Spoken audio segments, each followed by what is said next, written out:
추미애 법무부 장관 아들인 서모 씨의 군복무 당시 지휘관이었던 이철원 전 대령이 부대 배치와 통역병 전원 등 청탁이 있었다는 보고를 받았다고 주장했습니다.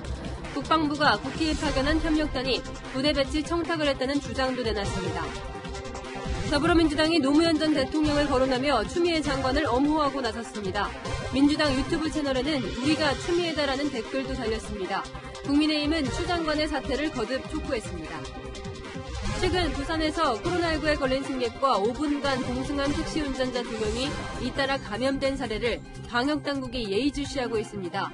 모두 마스크를 썼는데 어떻게 감염이 됐는지 짚어봤습니다. 인천 을왕리에서 치킨 배달을 하던 50대가 음주 차량에 치여 숨진 사건과 관련해 경찰이 차량 운전자에 이어 동승자도 음주운전 방조 혐의로 입건했습니다. 미국 모하비 사막에서 펼쳐진 군사훈련에 로봇 군견들이 참가해 미래 전쟁의 모습을 보여줬습니다. 지상군에 앞서 투입된 로봇 군견들은 주변 위협에 대한 데이터를 인공지능으로 분석해 대응하는 역할을 했습니다.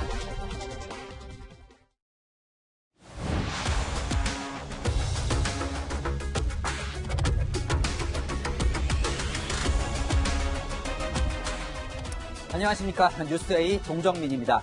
추미애 법무부 장관 아들의 군 복무 시절 청탁 의혹과 관련해 당시 지휘관이 처음으로 직접 입을 열었습니다. 추 장관 아들 서모 씨가 근무할 때 카투사를 지휘했던 이철원 전 한국군 지원단장입니다. 이렇게 자신의 실명까지 드러낸 거죠. 논란이 되고 있는 서 씨의 부대 배치와 통역병 선발 모두 당시에 청탁이 있었다고 밝혔습니다. 하지만 청탁의 시작점을 명확하게 지목하지는 못했습니다. 첫 소식 김민곤 기자입니다. 지난해 11월 전역한 이철원 전 한국군 지원단장은 추미애 법무부 장관 아들 서모 씨와 관련해 2가지 청탁이 있었다고 주장했습니다. 복무 환경이 좋다고 알려진 용산으로의 자대 배치와 평창 동계올림픽 당시 통역병으로 선발해달라는 청탁입니다. 이 전 단장은 서 씨가 카투사 신병 교육을 받던 당시 부대 관계자가 누군가로부터 서 씨의 용산 배치 여부를 질문받았다고 말했습니다. 2018년 평창 동계올림픽 통역병 선발을 앞두고는 참모들로부터 서 씨와 관련해 여러 번 청탁 전화가 왔다는 보고를 받았다고 주장하기도 했습니다. 신병교육 수료식 때는 서 씨 가족 등 400여 명을 모아놓고 청탁을 하지 말라는 교육을 했다고 말했습니다. 다만 서 씨 가족을 별도로 접촉하지는 않았다고 밝혔습니다. 서 씨 측 변호인은 자대 배치 과정에서의 외부 개입은 불가능하다고 주장하고 있습니다. 배치는 그냥 난수표를 하고 있거든요. 컴퓨터 초청으로. 네. 그렇게 하지 그 대령이나 이런 사람을 1대1로 만난 게 아니에요. 채널A와의 통화에서는 모처에서 청탁이 들어왔다면 어딘지 밝히는 게 맞다며 이 전 단장을 향해 명확히 밝히라고 했습니다. 서 씨 측 변호인은 또 이 전 단장과 신원식 국민의힘 의원이 오래전부터 알던 사이라며 제보의 의도를 의심했습니다. 이 전 단장은 신 의원과는 2011년에 3개월간 같이 근무했을 뿐이라며 이번 논란을 계기로 9년 만에 연락했다고 말했습니다. 채널A 뉴스 김민곤입니다. 전해드린 대로 이철원 전 대령의 입장문에는 추 장관 아들의 부대 배치와 관련해 어디서 연락을 받았는지가 명확하지 않습니다. 모처라고만 되어 있는데요. 이 전 대령은 저희 채널A와의 통화에서 그 모처는 국회 협력단이라고 말했습니다. 국회 협력단은 국회와 소통하기 위해 국방부가 국회에 만든 조직입니다.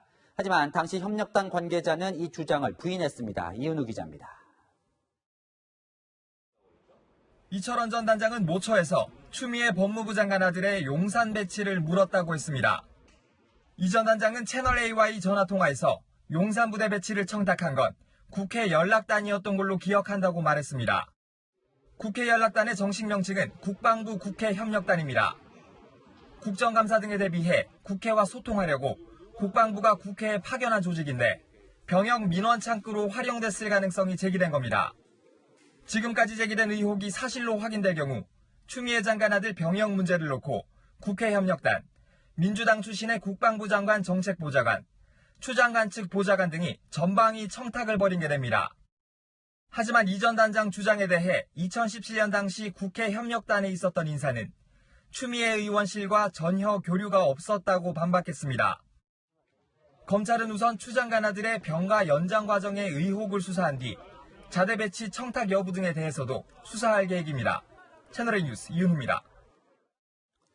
자, 이 청탁이 있었다는 보고를 받았다는 사람이 있으니 실제로 청탁한 사람이 있는지 검찰이 밝혀야겠죠. 8개월째 수사가 지지부진하다는 비판을 받아온 서울 동부지검이 요 며칠 속도를 내고 있습니다. 태도가 달라진 걸까요? 최주연 기자가 취재했습니다. 지난 7월 서울 동부지검 수사팀은 대검찰청 형사부에 추미애 법무부 장관 아들의 특혜 의혹과 관련한 압수수색 계획을 보고했습니다. 추 장관 아들에게 소견서를 발급해준 삼성서울병원을 압수수색하겠다는 겁니다. 당시 대검찰청 형사부장이었던 김관정 동부지검장이 오전 회의에서 이 내용을 보고받았습니다. 검찰 전현직 관계자들에 따르면 김 검사장은 압수수색할 필요가 있냐며 추 장관 아들에게 소견서를 이미 제출받아도 될 것 같다는 취지로 말한 것으로 알려졌습니다. 대검이 압수수색을 막은 것 아니냐는 지적에 대해 동부지검은 의사결정 과정은 확인해 줄 수 없다고 말했습니다. 지난달 김관정 대검 형사부장은 서울 동부지검장으로 자리를 옮겼고 이후 대검에 수사 내용을 수시로 보고하는 것으로 확인됐습니다. 법조계에서는 동부지검이 독단적으로 결론 내리기 부담스러워 뒤늦게 윤석열 검찰총장의 의견을 구하려는 것 아니냐는 분석도 나옵니다. 추 장관은 아들 논란이 정치권 공방으로 번지자 침묵하는 상황. 아들 관련으로 계속 퍼지고 있는데 입장 한 말씀만 부탁드리겠습니다. 말을 아끼는 추 장관과 달리 동부지검은 이례적으로 일부 수사 내용을 공개하기로 했습니다. 수사 축소 의혹이 불거지자 수사 상황을 외부에 적극적으로 알리는 모양새를 취하고 있다는 분석이 나옵니다. 채널A 뉴스 최주현입니다. 국방부 민원실에 어제 오늘 항의 전화가 폭주하고 있다고 합니다. 어제 국방부가 추 장관 아들처럼 전화만으로 휴가 연장이 가능하다고 밝힌 이후 아들을 군대에 보낸 부모들은 단단히 뿔이 났습니다. 이어서 황하람 기자입니다. 추미애 법무장관 아들 서모 씨의 특혜성 휴가 연장 의혹에 대해 국방부는 군 훈련과 규정 등을 제시했습니다. 허가권자의 구두 승인으로 조치가 가능하며 구두기한 사유가 있을 경우 전화 등으로 휴가 연장 조치를 할 수 있다는 겁니다. 법규상 문제가 없다는 국방부의 입장이 전해지자 국방부 민원실에는 전화가 폭주하고 있습니다. 이 전화 통화가 끊으면 저는 또 이런 전화 또 받을 거예요. 계속 받고 있습니다. 국방부 내부 자료에 서 씨 부모의 병가 연장 민원이 담긴 걸로 알려지자 장병 부모라고 밝힌 사람들의 항의 전화도 이어졌습니다. 코로나19로 휴가가 제한되고 있지만 전화를 했으니 우리 아들도 휴가를 내달라며 조롱 섞인 민원을 접수하고 있는 겁니다. 민원실 측은 절차만 안내한다며 진땀을 흘렸습니다. 우리나라 대통령, 미국 대통령이 전화를 하든 누가 전화를 해도 저희가 휴가를 어떻게 드릴 수 있는 권한이 없어요. 청와대 게시판에도 집에 가만히 앉아 병가 연장을 할 수가 있느냐며 서민의 자녀는 꿈도 못 꾸는 이야기라고 박탈감을 털어놓는 글들이 이어졌습니다. 장성 출신 국회의원은 참담한 심정이라고 밝혔습니다. 이제 부모들이 수없이 전화로 휴가 연장을 신청하고 또 번복한다면 무엇으로 감당할 것입니까? 국방부도 내부적으로 휴가 제한이 풀린 뒤 실제 장병들의 요청이 쇄도할 경우 어떻게 대응할지 고심 중인 걸로 전해졌습니다. 채널A 뉴스 황아람입니다. 방금 전화가 폭주하고 있다고 전해드린 국방부 민원실. 이곳에 추미애 장관 부부 중 한 명이 아들의 휴가 연장을 문의했다고 알려져 있는데요. 여기서 따져봐야 할 대목이 있다고 합니다. 외교안보 국제부 최선 기자 나왔습니다. 자, 오늘 키워드가 국방부 민원실이에요. 이것이 왜 중요한 겁니까? 네, 추 장관 아들 휴가 의혹에 보좌관과 수많은 사람이 등장하지만 추미애 장관 부부가 직접 거론된 건 이 부분이기 때문입니다. 2017년 아들 첫 휴가 마지막 날 직접 국방부 민원실에 전화했다는 겁니다. 지난해 12월 인사청문회를 비롯해 최근 보좌관 개입 청탁 의혹에도 선을 그어왔는데 추 장관 본인 또는 배우자가 아들 휴가 문제에 관여한 증거가 될 수 있습니다. 동시에 공식 창구로 적법하게 휴가 연장을 문의했다고 볼 수 있는 부분이기도 합니다. 실제로 만약에 보도처럼 민원실에 만약에 문의를 제기했으면 지극히 정상적이죠. 민원실이라는 데는 이제 민원 제기하라고 있는 데거든요. 문제 없는 것 같고. 그렇죠. 만약 추 장관이 청탁을 하려 했다면 누구나 전화할 수 있는 민원실로 연락을 했겠느냐. 여당 의원들은 이런 주장을 하고 있는데 여기서 무슨 의문점이 남는다는 겁니까? 진짜 민원실로 연락했는지 확인이 어렵습니다. 네. 어제 국방부는 서 씨 가족이 실제 민원실에 직접 전화했는지 확인이 제한된다고 설명했습니다. 국방부 민원실에 전화가 걸려오면 일지를 만들어 기록합니다. 여기에는 날짜와 시간, 걸어온 전화번호, 간단한 제목들이 명시됩니다. 취재 결과 추 장관의 이름이나 서 씨의 이름, 해당 부대를 특정해서 적은 기록은 없는 것으로 확인됐습니다. 개인정보인 전화번호를 국방부가 대조해보지 않는 이상 추 장관 부부가 의원실로 전화했는지 알 수 없다는 겁니다. 그러니까 이제 알 수 있는 기록이 없다는 건데, 그런데 이 민원을 전달받았다는 아들 부대 간부가 있지 않습니까? 그럼 이 사람은 민원실로부터 연락을 받았다는 건가요? 아니면 그것도 아닌가요? 네, 공개된 국방부 내부 자료를 보면 여기에 추 장관 아들과 수속부대 간부가 나눈 면담 내용이 적혀 있습니다. 국방부 민원이라는 항목에 부모님께서 민원을 넣으신 것으로 확인됐다고 말했고, 면담 후 국방부에 민원 사항에 대한 답변을 완료했다고 썼습니다. 민원 확인 후 처리 결과까지 국방부에 보고했다는 겁니다. 그런데 정작 국방부 민원실에 확인해보니 절차를 안내하고 연락처 안내는 해주지만 시스템상 어떻게 처리됐는지 결과까지는 확인하지 않는다고 합니다. 해당 간부 역시 국방부 민원실이라고 표현 안 했는데 국방부 어디로 답변을 했는지 의문입니다. 자, 이 종합해 보면 그럼 이 추 장관 부부가 민원실이 아닌 다른 창구를 통해서 민원을 했을 수도 있다, 이런 건가요? 네, 민원실 공식 기록이 없다면 그럴 가능성도 배제할 수가 없습니다. 만약 비공식 창구로 민원이 제기되고 처리됐다면 논란은 더 커질 수밖에 없는 상황입니다. 따라서 민원실 전화 내역에 대한 정밀 분석이 무엇보다 중요합니다. 그러니까 그 당시 즈음에 민원실로 걸어온 전화 음성 파일들을 확인해 보면 명확하게 할 수 있을 텐데 또 그 자료도 없다면서요. 왜 이렇게 없는 게 많습니까? 네, 공교롭게도 3년 보관이라는 규정에 따라 국방부 민원실의 통화 음성 파일은 지난 6월 삭제된 것으로 알려졌습니다. 검찰이 지난 1월 수사에 착수했으니 속도를 냈으면 확보할 수 있었던 자료겠죠. 현재 없는 건 민원실 음성 파일뿐만이 아닙니다. 추 장관 아들에 대한 휴가 명령서, 병가를 입증할 관련 서류도 없습니다. 절차상 문제없음을 증명한 증거가 없다 보니 추미애 장관 아들 측과 국방부 해명에도 의혹이 풀리지 않고 있는 겁니다. 그렇군요. 지금까지 최선 기자와 알아봤습니다. 우리가 추미애다. 한창 조국 전 장관 의혹이 불거졌을 때 우리가 조국이다며 지지자들이 나섰던 것처럼 여권 지지자들이 또 나섰습니다. 여당 의원들도 조 전 장관, 노무현 전 대통령처럼 추 장관이 부당하게 공격을 받고 있다고 엄호했습니다. 청와대도 힘을 보탰습니다. 안보경 기자입니다. 더불어민주당 의원들이 민주당 유튜브 방송을 통해 추미애 장관 옹호에 나섰습니다. 국방부 내부 문건에 적힌 추미애 장관 부부가 민원을 넣었다는 내용은 사실이 아니라고 주장했습니다.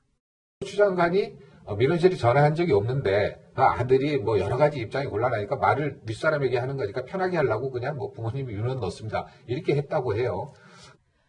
또 추 장관이 노무현 전 대통령과 조국 전 장관처럼 보수 정당과 검찰의 공격 대상이 됐다고 강조했습니다. 우리 노무현 전 대통령이 그렇게 공격을 받았습니다. 우리 조국 전 장관이 그렇게 공격을 받았고 이 추미애 장관이 받고 있습니다. 방송 댓글창에는 해시태그 우리가 추미애다라는 댓글이 달렸습니다. 조국 사태 당시 진행된 해시태그 우리가 조국이다 운동과 동일한 형태입니다. 청와대는 보복성 검찰 인사라며 추 장관 해임과 탄핵을 요구한 국민청원에 대해 검찰 개혁에 따른 조직 개편이었다는 답변을 내놔 추 장관에게 힘을 실어줬습니다. 또 집권 하반기 기강회의를 막기 위해 국무총리실 감사원과 함께 공직기강 특별 감찰을 벌이기로 했습니다. 채널A 뉴스 안보겸입니다. 자, 이번에 이 추 장관 아들 의혹을 거치면서 하나 짚어볼 게 있습니다. 이 장관 정책보좌관인데요. 추 장관 아들의 통역병 선발 청탁 의혹에 당시 국방부 장관 정책보좌관이 등장을 합니다. 이 국방부 장관실에서 근무했지만 군 출신이 아닌 민주당 출신입니다. 이 각 장관실마다 이렇게 집권 여당 출신이 장관 정책보좌관으로 활동하고 있습니다. 이들이 여당과의 소통 창구 역할을 넘어 민원 창구로 전락했다는 말도 나옵니다. 강병규 기자가 취재했습니다. 서울 동부지검은 오늘 김은경 전 환경부 장관의 정책보좌관이었던 노무호 전 국장을 소환했습니다. 앞서 민주당 민병두 의원 보좌진이 금융위 정책 전문관으로 채용돼 공방이 벌어진 바 있습니다. 장관 정책보좌관이 부처 인사와 예산에 영향을 미치면서 종종 논란의 중심에 섰습니다. 한 정부 부처는 2020년, 2021년 예산안이 크게 늘었는데 실세 여당 정치인 보좌관이 정책보좌관으로 부임했기 때문이란 얘기까지 돌았습니다. 2003년 노무현 정부는 개혁과제를 힘있게 추진해야 한다며 장관 정책보좌관제를 신설했습니다. 하지만 시간이 흐르면서 정책보좌관은 정치권 민원 창구로 전락했다는 지적이 나옵니다.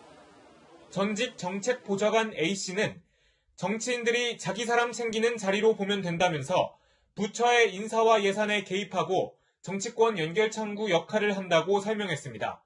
명칭은 정책보좌관이지만 정무보고와 민원 처리가 주요 업무입니다. 장관님을 통합 장관보다는 직접 보던 그런 민원이 의뢰가 들어올 개연성은 충분히 있고요. 장관이나 외부 인사들 아니면 국회 쪽의 어떤 민원으로부터의 어떤 독립적인 어떤 해결 이런 것들이 좀 쉽지 않다는 거. 전 부처에 걸쳐 현재 39명의 장관 정책보좌관이 활동하고 있습니다. 2급에서 4급 고위 공무원으로 6천만 원에서 1억 1천만 원 정도의 연봉을 받습니다. 별정직 공무원인 만큼 청와대와 여당이 조율해 임명되는 경우가 많아 정치권 인사들이 대부분입니다. 법률에 규정된 정책보좌관의 역할은 장관이 지시한 사항의 연구와 검토 등으로 포괄적입니다. 직무를 또 구체적으로 더 풀어본 거는 없는 걸로 알고 있거든요. 자세할 때 뭐 어떤 업무 그렇게까지 나열한 건 없고. 장관 정책보좌관의 역할을 구체적으로 명시하고 선발도 투명하게 이루어져야 한다는 지적이 나옵니다. 채널A 뉴스 강병규입니다. 이 와중에 추미애 법무부 장관이 어제 낸 인사가 논란입니다. 울산지검 임은정 부장검사 1명만 콕 집어서 대검찰청 감찰연구관으로 보냈습니다. 검사들의 비위를 감시하는 역할인데 왜 하필 이 시점에 1명만 인사를 냈는지 검찰 내부에서도 말이 많습니다. 공태현 기자가 보도합니다. 내부 고발자를 자처하며 검찰에 대한 비판을 이어온 임은정 부장검사. 검찰공화국이 되었고 검찰권의 오남용에 대해서 모든 피해를 국민들이 보고 있다고 생각합니다. 추미애 법무부 장관은 울산지검에서 근무 중인 임 검사를 어제 대검찰청 감찰정책연구관으로 발탁했습니다. 임 검사는 앞으로 기존의 대검 감찰과는 별개로 감찰부장이 직접 맡기는 업무를 담당할 것으로 보입니다. 지난달 27일 중간 간부 인사가 끝났는데 임 검사 1명에 대한 인사만 따로 이루어지자 검찰 내부에서는 비판이 나옵니다. 아들 관련 의혹으로 법무부 장관에게 쏠린 관심을 돌려놓으려는 꼼수 인사란 겁니다. 또 윤석열 총장을 비판해온 친정부 검사에게 주어진 특혜라는 말도 나옵니다. 통상 대검찰청 연구관 보직은 검찰총장이 정해왔는데 임 검사의 경우 추미애 장관이 감찰 업무를 특정해 발령을 낸 것이어서 총장 패싱 인사라는 지적도 있습니다. 검찰 관계자는 임 검사가 제기한 감찰 요청이 여러 건이어서 본인이 감찰 업무를 맡는 건 이해 충돌 소지가 있다고 밝히기도 했습니다. 인사 발표 후 임 검사는 자신의 SNS에 검찰총장을 잘 보필하겠다고 적었습니다. 그러면서 임 검사는 보필은 바로잡다라는 뜻이라고 덧붙였습니다. 채널A 뉴스 공태현입니다. 민주당 이상직 의원도 야당의 집중 공세를 받고 있습니다. 본인이 창업 중인 이스타항공이 여러 문제를 겪다 못해 직원들이 600명 넘게 정리해고당했는데 책임지지 않고 있다는 이유입니다. 침묵하던 민주당에서마저 비판의 목소리가 나오고 김현미 국토부 장관도 처신에 문제가 있다고 지적했습니다. 최수연 기자가 보도합니다. 기본적인 회사 의무까지도 하지 않아서 이 실업수당까지 못 받는다는 것은 해도 너무합니다. 이상직 의원 개인에게 맡겨두지 말고 민주당이 늘 약자, 그다음에 이 실업자들 걱정을 한다면 이 문제부터 해결하고. 국민의힘은 이스타항공이 5억 원의 고용보험료를 내지 않고 정리해고당한 605명의 직원들은 실업수당 등을 받지 못하고 있다며 창업 중 이상직 의원과 민주당을 함께 비판했습니다. 논란이 커지자 여권에서도 우려의 목소리가 나오기 시작했습니다. 우리 당 국회의원이 이스타항공 창업주였던 만큼 더 책임 있는 자세로 이 사태에 대처할 필요가 있습니다. 지배구조의 문제라든가 또 M&A 결정하고 난 이후에 처신이라 그럴까 이런 거에 대해서 상당한 문제가 있다라고 생각이 됩니다. 이 의원은 정리해고 논란과 함께 이스타항공 주식 취득 과정에서의 횡령 배임 의혹과 자녀의 상속세 포탈 의혹 등을 받고 있습니다. 이 의원은 전북 전주을의 재선 의원으로 총선 전보다 172억 원가량 증가한 212억 원이 넘는 재산을 신고해 논란이 되기도 했습니다. 이 의원은 재산 신고액이 늘어난 건 비상장 주식의 가치 산정 기준이 액면가에서 평가액으로 변경됐기 때문이라며 자신은 창업자로서 어려움에 빠진 이스타항공을 돕기 위해 많은 노력을 기울여왔다고 반박했습니다. 지난 2015년과 2018년 남한 인사들이 방북할 때 이스타항공을 이용했습니다. 채널A 뉴스 최수연입니다. 이번 주말이 지나면 거리두기 2.5단계가 완화될까 다들 희망하고 있습니다만 확진자 수가 다시 증가세라 아직 안심할 수가 없습니다. 이대로는 자영업자들 피해만 커질 텐데 방역당국은 무슨 계획이 있는지 이다혜 기자가 전해드립니다. 충남 금산군에 있는 한 요양원. 이틀간 코로나19 확진자 9명이 무더기로 나왔습니다. 요양보호사 1명을 통해 동료 요양보호사 2명과 입소자 6명 등 총 8명이 감염된 겁니다. 이 가운데 70대 입소자 1명은 확진 판정을 받은 지 하루 만에 증상이 악화돼 사망했습니다. 이런 소규모 집단 감염 발생 건수가 최근 2주간 50건을 넘기면서 확진자 수가 꾸준히 이어지고 있습니다. 실제 코로나19 신규 확진자 수는 9일째 100명대를 유지하고 있지만 지난 7일 119명을 기점으로 나흘간 증가세를 보이고 있습니다. 게다가 감염 경로가 밝혀지지 않은 사례는 23.4%로 거리두기 2단계 상향 기준인 5%의 4배가 넘습니다. 수도권 거리두기 2.5단계 연장 여부를 놓고 방역당국이 고심하는 이유입니다. 방역당국은 연장 대신 제3의 방안도 검토하고 있다고 밝혔습니다. 구체적인 방안을 언급하진 않았지만 커피 전문점과 음식점 등 중위험 시설에 대한 운영 제한을 완화할 가능성도 제기됩니다. 중위험 시설들에 대한 부분들도 상당히 강하게 이제 되어 있는 부분들이 있습니다. 방역의 효과를 최대화하면서도 여러 가지 어떤 불편을 줄일 수 있는.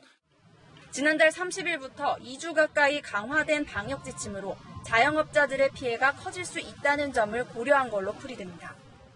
오늘 비공개 회의에서 전문가 의견을 들은 방역당국은 주말 내로 거리두기 방침을 발표할 예정입니다.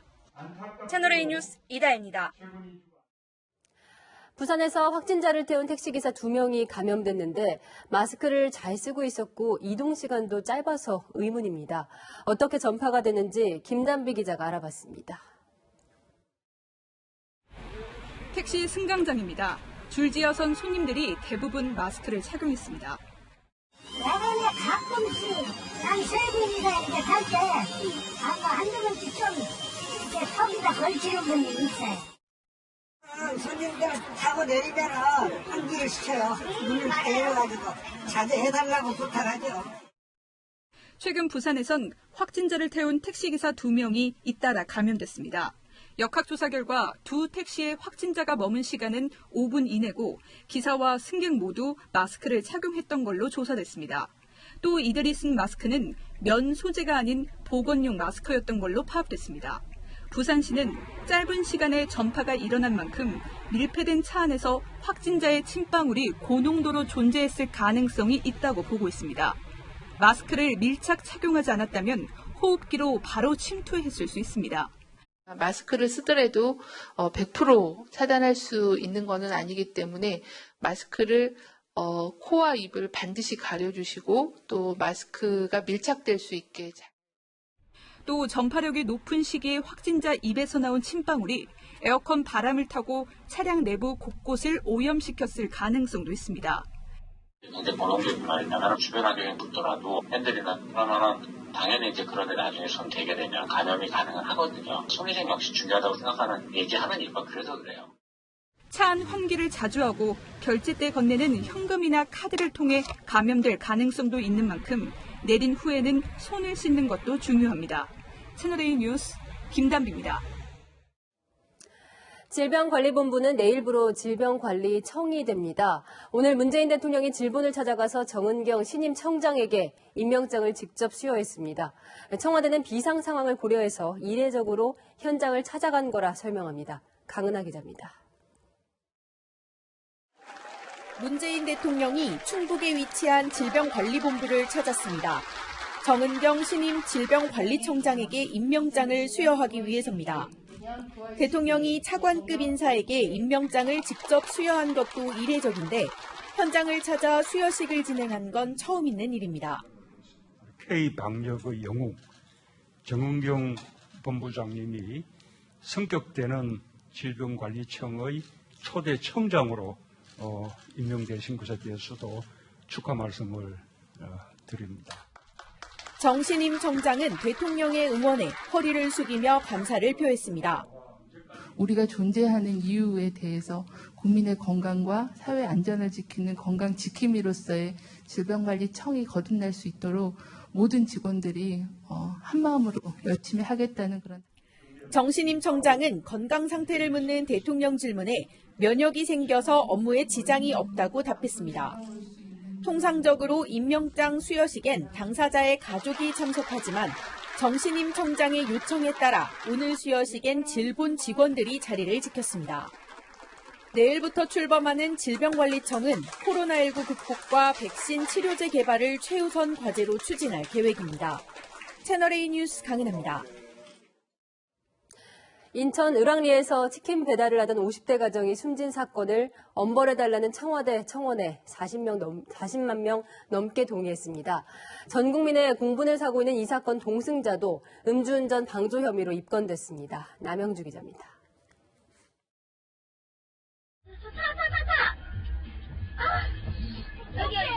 주소 어디야?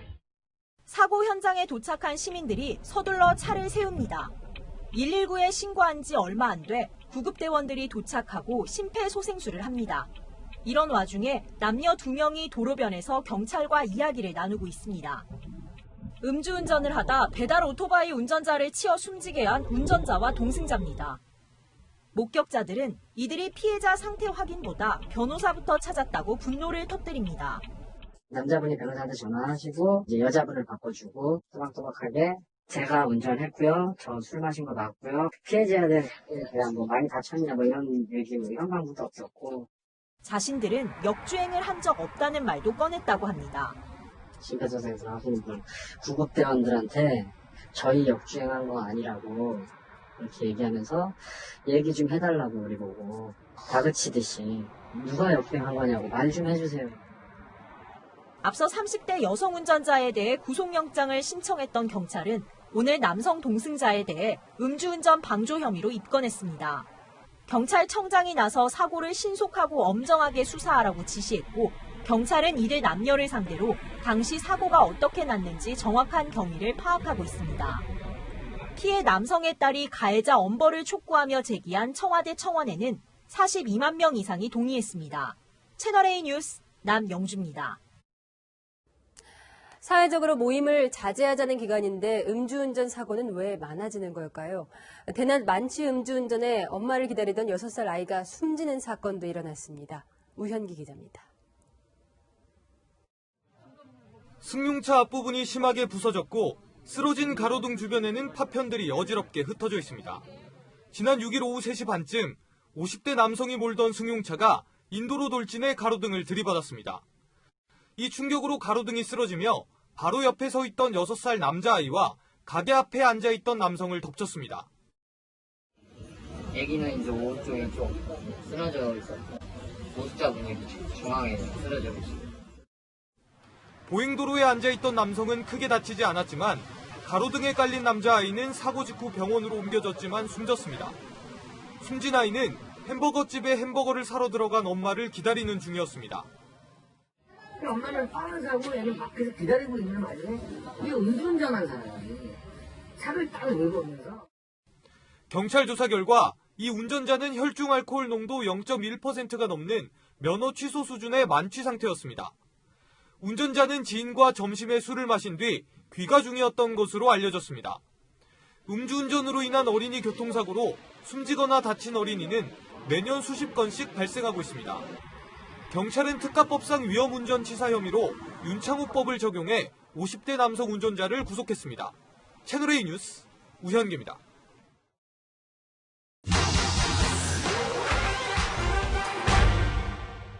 오는 12월 13일 만기 출소하는 조두순. 출소까지 이제 93일 남았죠. 조두수는 앞선 심리 상담사 면담에서 죄를 뉘우친다, 무리를 일으키지 않겠다 말한 것으로 전해졌는데요. 출소 이후 조두순이 이름을 바꿔 신원을 감추면 어쩌냐 불안하다는 문이 많은데 따져보겠습니다. 먼저 개명을 하려면 지역 관할 법원에 신청을 하고 법원 심리를 통해 허가나 기각이 결정되는데요. 보통 범죄 경력 조회서도 함께 제출합니다. 대법원에 따르면 범죄를 은폐하거나 법령에 따른 각종 제한을 회피하려는 의도가 있다고 보면 개명 안 됩니다. 팩트맨이 다른 사례도 찾아봤는데요. 2017년엔 한 남성이 구치소에서 개명을 신청했는데 법원은 남은 형사 절차 집행에 지장을 줄 수 있다며 허가하지 않았습니다. 즉 성범죄자인 조두순이 개명을 신청한다고 해도 이 법원이 받아들일 확률은 매우 낮습니다. 청와대 국민청원에는 징역 12년을 선고받은 조두순의 형량이 낮다며 재심을 해달라는 요구가 많은데요. 가능할까요? 재심은 관련법상 선고받은 자의 이익을 위해서만 가능하다고 명시되어 있습니다. 약초노거리 사건처럼 억울한 옥살이를 한 경우 무죄를 선고받는 재심은 가능하지만 형을 올리는 재심은 안 됩니다. 일부에서는 출소 후에 성범죄 알림이에 공개될 조두순의 정보를 지인과 공유해도 되는지 논의 있는데요. 온라인에 올리거나 공유하면 5년 이하의 징역 또는 5천만 원 이하의 벌금을 물 수 있어 주의가 필요합니다. 조두순은 앞으로 7년간 전자발찌 차야 하고 5년간 신상 정보가 공개되지만 또다시 범죄를 저지르지 않을까 불안감이 큰 것도 사실이죠. 법무부는 조두순을 1:1 감독 대상자로 지정하고 일정량 이상의 음주 금지, 또 아동 보호시설 접근 금지 등을 법원에 신청할 예정입니다. 이 밖에도 궁금한 점은 팩트맨 많은 문의 바랍니다.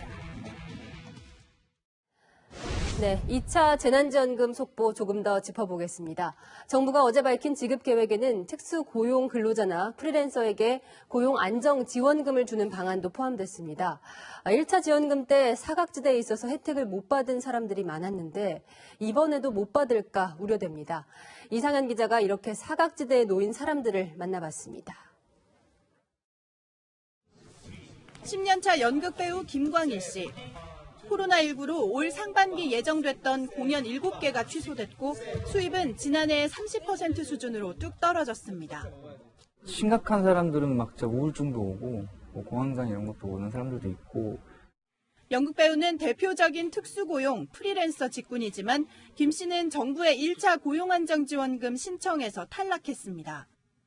생계를 위해 잠시 아르바이트를 할 때 고용보험에 가입한 이력 때문이었습니다.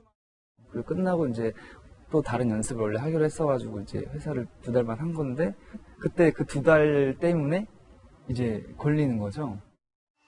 12년째 가사도우미 일을 해온 안모 씨도 코로나19로 수입이 30% 넘게 줄었습니다. 그 사람들도 좀 불안하니까 좀 자기들도 좀 하지 않았으면 하더라고요. 하지만 안 씨는 결혼한 딸과의 합산 소득이 중위소득을 넘어 지원금을 받지 못했습니다. 정부가 밝힌 2차 지원금 대상은 70만 명. 하지만 50만 명은 1차 때 이미 심사를 통과해 150만 원을 지급받은 기존 대상자로 50만 원을 추가로 받습니다. 신규 20만 명은 8월 수입이 전보다 감소한 사람이 대상입니다. 1차 지급 당시 사각지대에 놓여 혜택을 받지 못한 사람들이 또다시 탈락한다면 형평성 논란이 나올 수 있습니다. 80분 조합원이 3분뿐이 안 된 거죠. 가족이라고 해도 생계는 개별인데 가족을 다 묶어갖고 해달라고 하니까 해당하는 사람이 거의 없다는 거죠. 정부는 기존 지급자 50만 명에 대해서는 추석 전 지원금을 주겠다는 입장이지만 아직 1차 지원금 중 8만 건이 미지급 상태여서 2차 지급이 신속하게 이루어질지 미지수입니다. 신규 20만 명에 대해서는 긴급 지원금이라는 말이 무색하게 11월에야 지급이 가능할 전망입니다. 채널A 뉴스 이상현입니다. 만 13세 이상 국민에게 지급한다는 2만 원 통신비도 구설이 끊이지 않습니다. 빚내서 굳이 줘야 하냐는 의견도 있고 통신비 주는 게 경제 효과랑 무슨 상관이냐는 의문도 나옵니다. 논란에 낀 이동통신사들도 고민이 많습니다. 박지희 기자입니다. 어제 전국민 통신비 지원 대책을 발표한 홍남기 경제부총리. 이런 결정을 내린 배경을 묻자 대통령과 당대표가 결정했단 말로 답변을 대신합니다. 대통령과 당 대표당 간의 어떤 간담회에서 최종적으로 13세 이상 국민들에게 드리는 걸로 결정되었다는 말씀을 드리고요. 경제적 효과에 대한 언급도 피합니다. 경제적 승수 효과에 대해서는 조금 더 분석이 필요하지 않을까 이렇게 생각이 듭니다. 정부가 만 13세 이상 모든 국민에게 통신비 2만 원을 지원하기 위해 책정한 예산은 모두 9,300억 원. 통신비 일괄 지급 대신 진짜 힘든 사람을 도와야 하는 것 아니냐는 목소리가 나오고 지원 금액의 절반은 이통 3사가 부담하란 주장도 나옵니다. 이동통신사들은 좌불안석입니다. 한 이동통신사 관계자는 통신비 지급을 놓고 갑로늘박하는 것을 알고 있다며 특혜받는 것처럼 보일 것 같아 의견을 내기 조심스럽다고 말했습니다. 정부는 일단 다음 달 부과되는 9월분 요금 중 2만 원을 감면해 주기로 했습니다. 이동통신사들이 이용자들에게 먼저 할인 요금을 적용한 뒤 정부가 통신사에 이를 보전하는 방식입니다. 요금이 2만 원이 안 되는 사용자의 경우 잔액을 2월 받게 됩니다. 하지만 추경 편성에 찬성했던 야당도 통신비 지원 항목은 국회 통과에 협조할 수 없다고 반발하고 있어 심의 과정에서 진통이 예상됩니다. 채널A 뉴스 박지혜입니다. 요즘 편리한 배달과 택배의 고마움을 많이 느끼는데요. 그 이면에는 쏟아지는 포장 비닐과 용기가 있습니다. 워낙 많아서 재활용품 수거업체도 돈을 주고 재활용품을 보내야 할 정도라고 합니다. 김재혁 기자가 취재했습니다. 동이 트지 않은 새벽 시간, 재활용 쓰레기 수거 작업이 한창입니다.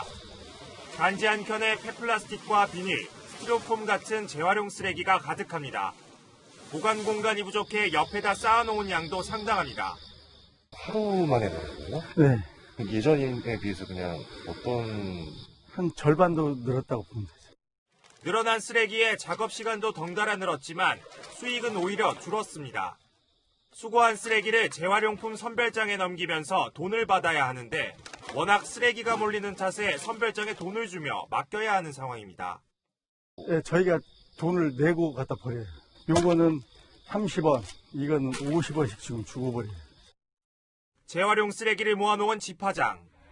쓰레기가 사무실 앞마당까지 점령했습니다. 선별장에 제때 보내지 못해 쓰레기를 보관하는 공간이 가득 차 이곳까지 쌓아둔 겁니다. 배달 용기나 페트병이 이렇게 수북이 쌓여 있습니다. 모아놓을 공간이 부족해서 압축한 페트병 위에 쓰레기를 얹어놓은 겁니다. 올 상반기 폐비닐과 폐플라스틱 발생량은 전년보다 11.1%, 15.2% 늘었습니다. 거리두기 2.5단계가 시행된 이후 업계에선 쓰레기 양이 더욱 늘어날 것으로 보고 있습니다. 2.5단계 됐을 때부터 이렇게 플라스틱이 엄청 늘어나는데 사람들이 이후에 야외로 나가지도 않고 지금 집안에서 쉽게 먹고 이렇게 플라스틱 들어오는데 어떻게 하면 욕하냐고 이게. 반면 재활용 쓰레기로 만드는 재생원료 단가는 연일 하락 추세입니다. 전년보다 최대 30% 폭락하면서 만들수록 손해라고 하소연합니다. 공용연료 같은 거는 저희가 한 달에 한 2,000톤을 해요. 한 달에 6천만 원씩은 적자 보고 있는 거라고 봐야죠. 사태가 심각해지자 정부는 수거업체에 선별지원금을 지원하기로 하는 등 대책에 부심하고 있습니다.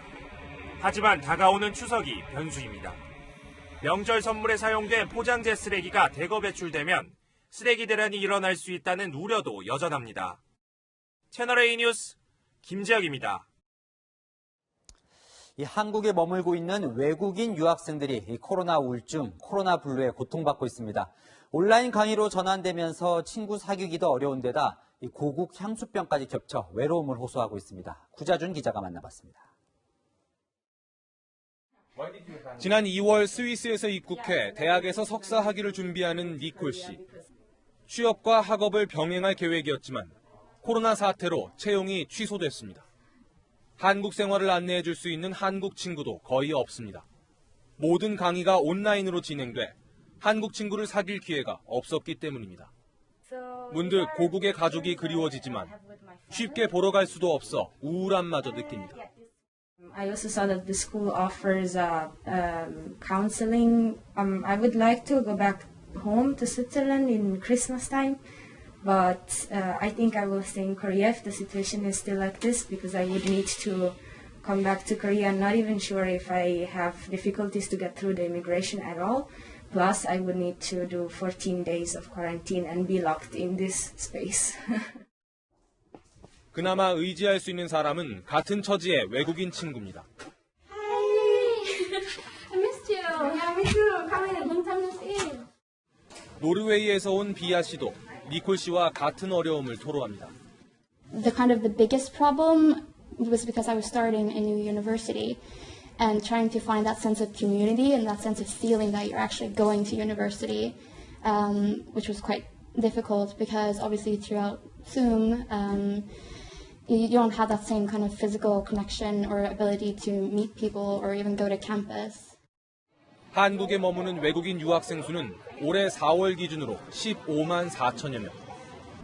심지어 일부 중국 유학생들은 인터넷 악성 댓글에 시달리기도 합니다. 밥치를 맛있냐라는 한국인한테 그런 표면적인 인상이 있어서 조금 불편했어요. 한국에 연고가 없는 외국인 유학생들은 코로나로 인한 사회적 고립과 향수병까지 겹치며 말 못할 우울함마저 겪고 있습니다. 채널A 뉴스 구자준입니다. 코로나19에 걸린 뒤 후유증까지 겹쳐 지구 반대편 멕시코에서 사경을 헤매던 우리 교민이 입국을 해 국내 병원에서 치료를 받고 있습니다. 이 폐 기능이 완전히 손상돼 의식조차 없을 정도로 후유증이 심각했었는데요.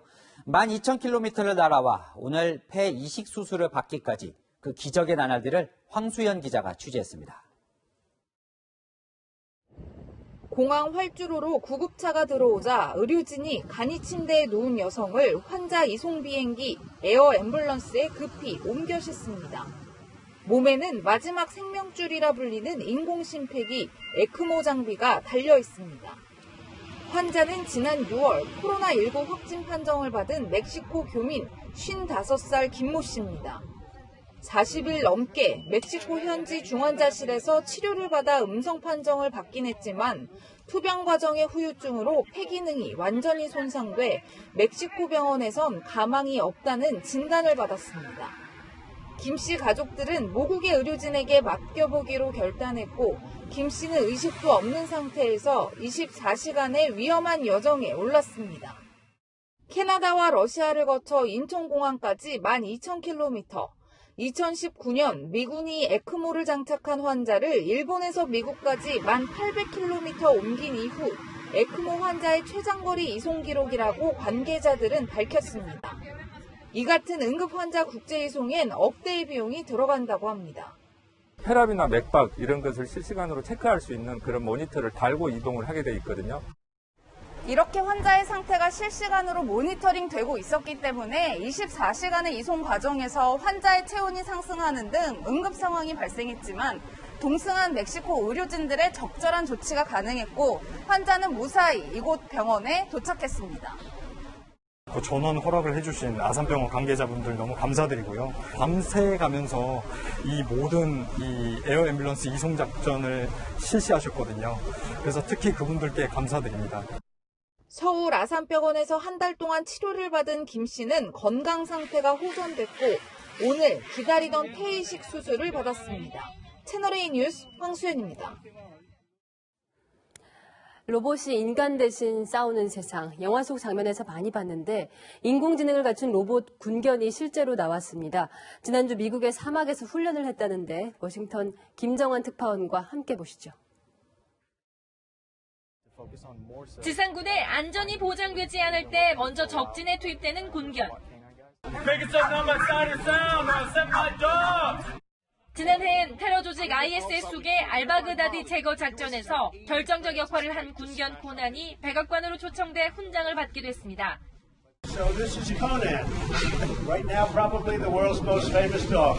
이젠 공상 영화에서 볼 수 있었던 로봇 군견들도 실제 훈련에 투입됐습니다.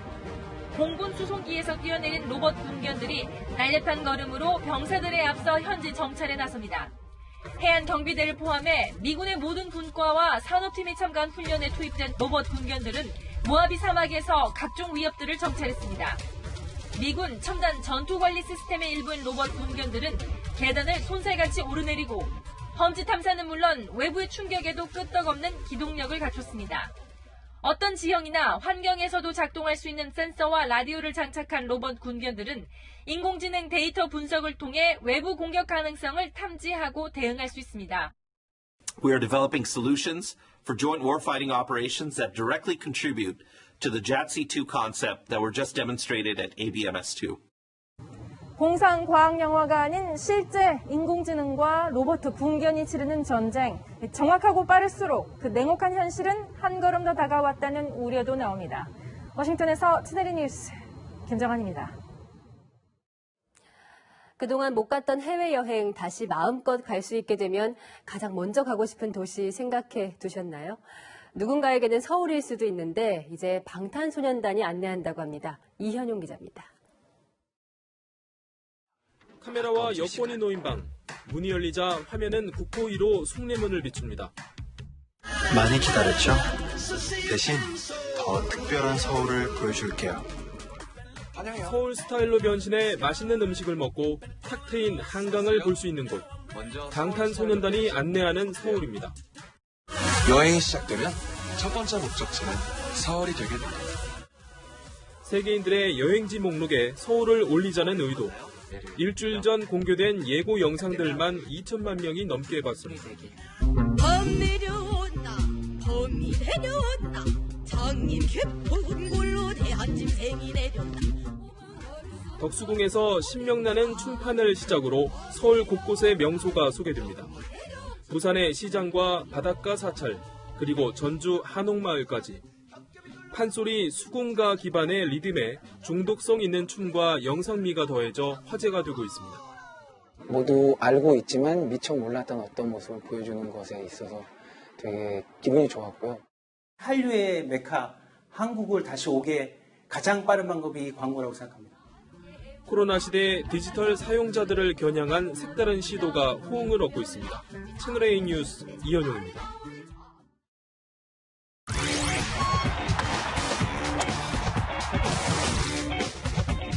안녕하십니까. 스포츠 뉴스입니다. 프로야구 선두권 경쟁이 치열합니다. 어제 키움을 꺾고 단독 2위로 올라선 LG는 이제 선두 자리를 노리는데요. 현장 취재 기자 연결합니다. 차공성근 기자, LG의 신바람 야구가 살아나는 모습이네요. 네, 맞습니다. 지금 LG는 선두 NC에 2경기 차로 바짝 따라붙었습니다. 26년 만에 정규 시즌 1위도 이제 사정권에 들어온 건데요. 최근 이런 LG의 상승세는 타석에 들어서기만 하면 출루를 하는 1번 타자 홍창기가 이끌고 있습니다. 홍창기는 전체 출루율 2위를 달리고 있습니다. 출루율이 타율보다 1할 이상 더 높습니다. 주자가 살아나가야 득점을 더 많이 할 수 있는 만큼 출루율은 현대 야구에서 가장 중요한 지표로 꼽힙니다. 홍창기가 출루하고 김현수와 라모스가 타점을 뽑는 게 LG의 승리 공식이 됐습니다. 홍창기의 타석당 볼넷 비율은 17.3%로 리그 전체 1위. 평균의 2배 가까이 높고 기록의 사나이 양준혁보다 볼넷을 더 잘 골라내고 있습니다. 선구안이 좋아 몽골아이즈라는 별명까지 붙었습니다. 그래도 몽골인들이 눈이 좋아서 그런 별명이 붙은 거니까 괜찮은 것 같아. 존을 정해놓고 그 다음에 이제 거기서 이제 변화하는 공은 최대한 참으려고 한 게 좀 좋아진 것 같아. 류중일 감독은 타고난 눈과 노력의 합작품이라며 홍창기를 칭찬했습니다. 너무너무 잘해주고 있죠. 앞으로 쭉 슬럼프 없이 리드오프에서 좀 출루를 더 하고 안타도 많이 치고 했으면 좋겠습니다. 홍창기는 2016년에 데뷔했지만 출전 경기 수가 적어 이번 시즌 신인왕에 도전할 수 있습니다. LG의 한국 시리즈 직행을 중고 신인이 이끌 수 있을지 주목됩니다. 지금까지 잠실에서 전해드렸습니다. 한라산 백록담의 최근 모습입니다. 평소와는 달리 물이 가득 차올라서 장관을 이루고 있는데요. 연이은 태풍의 영향으로 지난 3주간 누적 강수량이 2,000mm나 됐기 때문입니다. 그러니까 1년에 내릴 비가 불과 3주 만에 쏟아진 겁니다.